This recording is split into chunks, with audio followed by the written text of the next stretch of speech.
So we got two little sheet metal 10mm bolts here that hold the tank down, and so you can just lift it up, and if it has coolant in it, it'll just slosh around. So we'll just step that out of the way.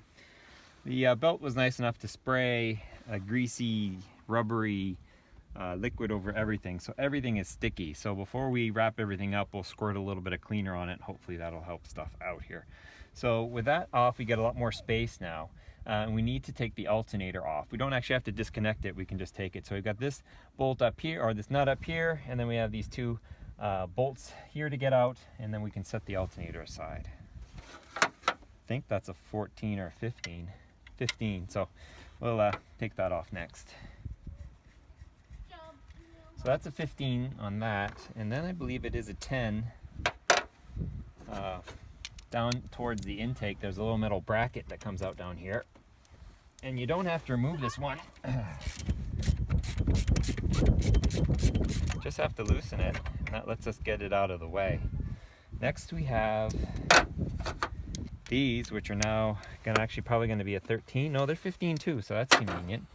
So we'll stick a 15 on those, and we'll get them off as well. Oh, it's the back one here. Oh, there we go. That is a stud. How about that?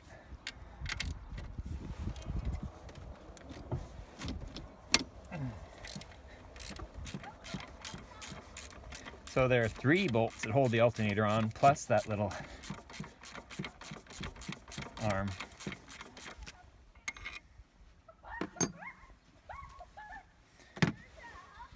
Now we can pick the alternator up and just roll it out of the way. And all my other accessories are fine. It was totally the tensioner that seized. So here's a component that we're changing out here. And unfortunately they designed it so that the heater core goes through the tensioner. So there's 2 connections, a connection here and a connection here, that actually go into the tensioner. So we've got to release those. There's 2 little bolts here. They're 10mm, and they hold into the tensioner. And then there are 2 little connectors down here and one's over here that go into the intake manifold in the front of the motor and for the coolant passages. So let's take these 10mm off these hoses and pluck them out. We're probably going to lose some coolant. If you're worried about that, have your little recovery tank. I'm not overly worried where we're located, so we'll just let her go. That little tab is right in the way. I gotta get some pliers and move that.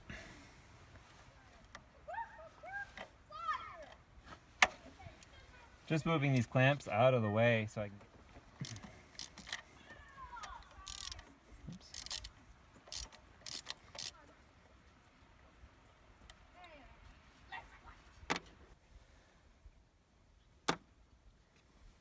With that, I should be able to grab this line and wiggle it out.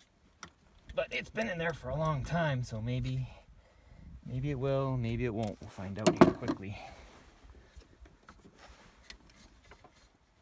I could get a screwdriver to help us out here a little bit.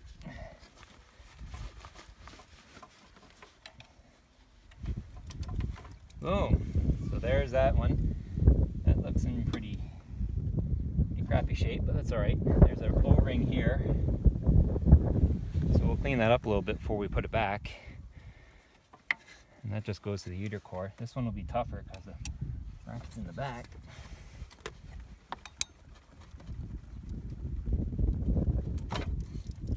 She comes. We'll stick these up here by the alternator. So now that we have those 2 done, those are the outs, or one's out, one's in. But now we've got to take, there are 3 bolts that hold down the tensioner. So with our coolant hoses off, we've now got to take the actual tensioner assembly. Now here's a brand new one. You'll get 3 parts. You'll get this assembly, which has the spring tensioner and a new pulley. And then here we have our coolant passages here and then one here. Obviously they're kind of intricate. And your kit will also come with some elbows. So here I've got 2 of them. These are metal, but they can be plastic. And they'll actually go back into the bottom holes you see here. Probably like that. And somehow like that. and they'll plug into the block. And then the passages we just released are right here, and so you can see the little screws that go with them there. But we have essentially, it's easier to show you here, 3 bolts holding it on. There's one here, and one under the passengers. These will be 15 too, so we'll just take these out, and the whole assembly should come out, but we'll have to do some wiggling to get these brackets out of the block, hopefully in one piece. Definitely never been off.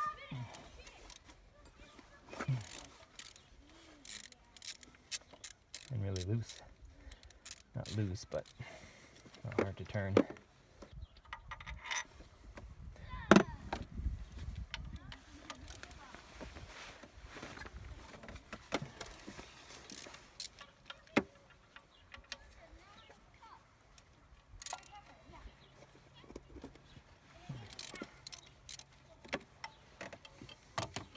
And they're not torqued in that tight. I think it's like, I did see on the internet, it's about 35 pounds, so they're not gross. Or it's pretty aluminum in here. So our assembly is loose, but we have those hoses. There's one down here, and there's one over here.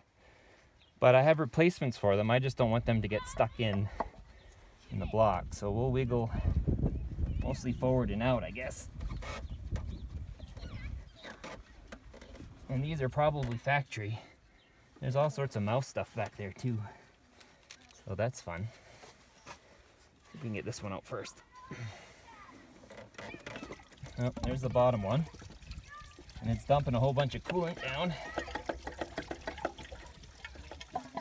And there's the second one. So there's our tensioner assembly. Looks like we did break a little bit in there on that one. Yeah, so I'll have to pick that out. And there goes a bunch of coolant out of the block too. So we leaked a bunch. This one was made in Canada, so that's pretty cool. But yeah, it wasn't broken except for, like I say, this nut here, or this bolt here, which is the other threads. But by the time you get that out and find the left-handed threads, it's quicker just to replace the whole thing. Now, to get that out, I've got a tool that's made to get gaskets out. And this should be, it's just the plastic. The seal actually came out. We should be able to just pry it out. Hopefully. It didn't want to come with the original one, but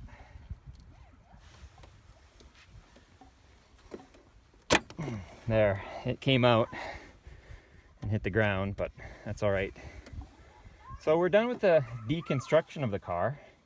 So I'm going to clean some stuff up and spray some a little bit here, and then we're going to come back and put everything back together again. All right, so here's our old tensioner, and so the long elbow appears to be here, and it looks like they're about the same size, so it's like a 90-degree, doesn't matter which way it goes, it seems like. And then the lower one here is short. This goes into the water pump actually, and it definitely has 2 different sizes, the little red size which fits in here, and then the black. Now I'm going to put a little bit of light oil on these, and I'm going to pre-install them so that we'll be ready to just kind of wiggle it back in the hole.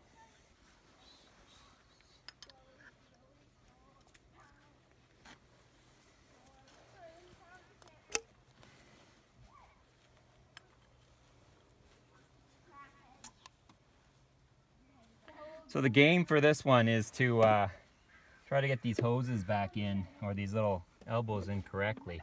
So I got the bottom one here, and I recall it probably came out first. And the problem is the one under the intake here is kind of hard to see if it's lined up right. Oh, that's good. And that one's good. So they should pop in. But I want to really don't want to put too much pressure on them because I definitely don't want to break them. And that's one.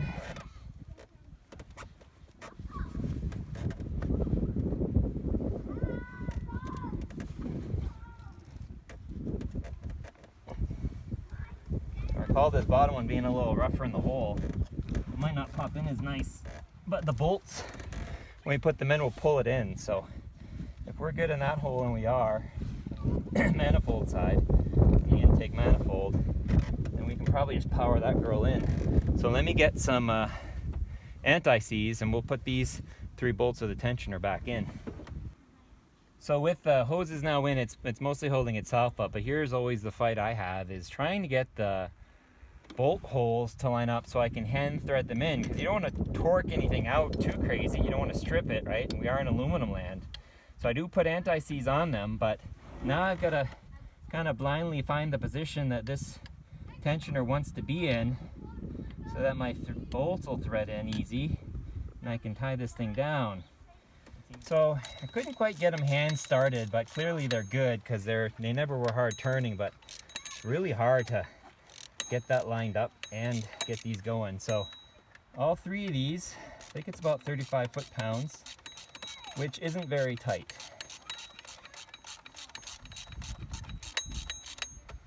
Torque that one. They don't have it go very high because we're in aluminum land and the expansion's a little bit different. So just somewhat tight's good enough. There's three.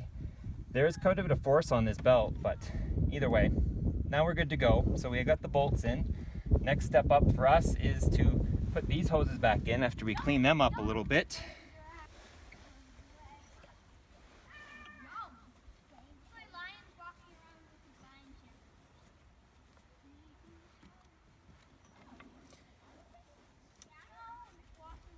So with them wiped off and nice and kind of clear, we're going to go ahead and put a little bit of light oil around these again, just to help their install. This first one should just wiggle in, because it's the force of the bolt actually kind of keeping it in the hole. Yeah, that was really easy. More bolts to start that I can't actually physically look at. And this guy wiggles in too. And I'll put some anti-seize on this one actually, and so it's just a little lubricated.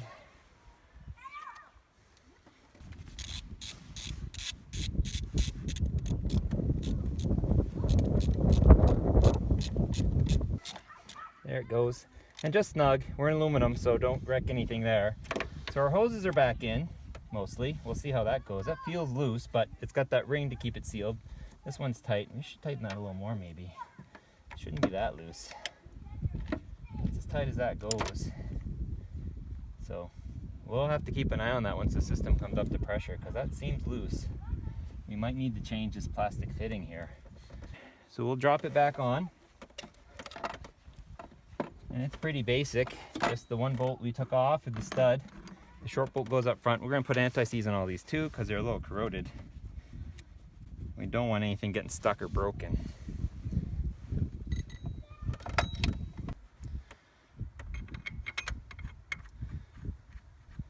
So the shorter bolt goes in the back, I believe. If I remembered, if I took these out correctly. And so the medium length bolt goes into the front, what I call the front. And then the one with the stud with the nut on it goes where it needs to go for this metal rod. So with these back on, we're still in aluminum land, so we're not going to tighten them down very super tight. Just enough so that they're not going anywhere. Probably that 35 foot-pounds again. So the alternator's back on. We've got this guy, and the 10 to tighten. We're actually good to go for the belt now. So to do that, I need a 15 millimeter and probably a ratchet. And we have to follow our belt guide. Now, I'll take a good close-up of this in case you don't have one on your car. But we do have a routing accessory belt there for it. So we're obviously coming down. Whoops, I'm leaking coolant out of my recovery tank here. It goes down to the AC, through the engine, around the water pump, through the tensioner, and around the power steering, and back up to the alternator again. So we have the belt routed or routed the way it's supposed to be. I have my the sockets set to loosen, and that's exactly what we want because it's a backwards thread here. So we're going to put it on the tensioner, and if it's new, it's probably going to be really strong. And get it on that nut. Come on. So, got to kind of have tension on the belt or it lets go of everything. I can pull on the tensioner and kind of loop it over the alternator like so, then let it go and drop that, I guess. And there we have the keeps going down. Now the belt tension should be good. So in theory, we're mechanically done. We're gonna drop our tank back in. It's got that weird little ball thing. It's got this little notch here slides into this plastic down on the fender or on the inner fender. and my little holes line up, and that's really easy to do. So now all we have left is to put coolant in it and pressurize the system. And I'm really going to keep an eye on this back heater hose because it didn't go in very tight. It's actually fairly loose. I think I'm going to see any coolant down in the reservoir here. Actually, it's quite a bit down, so we're going to fill that up first. Then we'll start.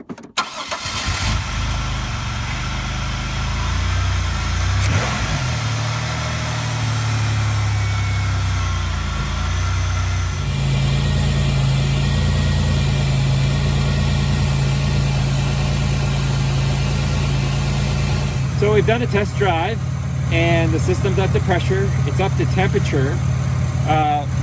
Even though this hose was seemingly loose, it's actually fine. It's the return from the heater core, so it's actually, if anything, it might be under some pressure, but probably not as much as the water pump pushing hot water through that line. And neither of them are leaking. My connection here is not leaking. And then the other elbow, which is kind of hard to see through the camera, but if you kind of look from behind the alternator, you can kind of get a glance at it, and it is also fine. It's not leaking. I do have a smoke coming from the motor, but A, I sprayed cleaner all over it, and now it's hot. And number two, I had a belt liquefy on me and spread belt juice everywhere. And I have coolant everywhere around here too. My coolant tank's really full because it's gonna burp some. And I might not have mentioned this in the video, but you may want to burp it at the thermostat as well, because that is the motor high point. So once you get a little pressure in the system, be sure to back that guy off a little bit, have some air and coolant pee out, and that'll help your engine get on her way. So with that, we're going to take it to work tomorrow. The wife is home, so if we do blow something up, she can come tow us back home. But it looks like we're good. So that's the handyman, how you do it for a belt tensioner. For this is a 2002 Pontiac Grand Prix. But any 3.8 Series 2 V6 in any car you have. Hey guys, thanks for watching. Leave any questions or comments down below. And be sure to subscribe to my channel for awesome updates on what I'm doing. Please check out the next video I've got lined up for you. And also check out my Patreon page if you want to support what we're doing here. And finally, check out my other Less Tractory page, Red Barn Homestead. You can subscribe to that too. See some awesome stuff. And we'll see you next time.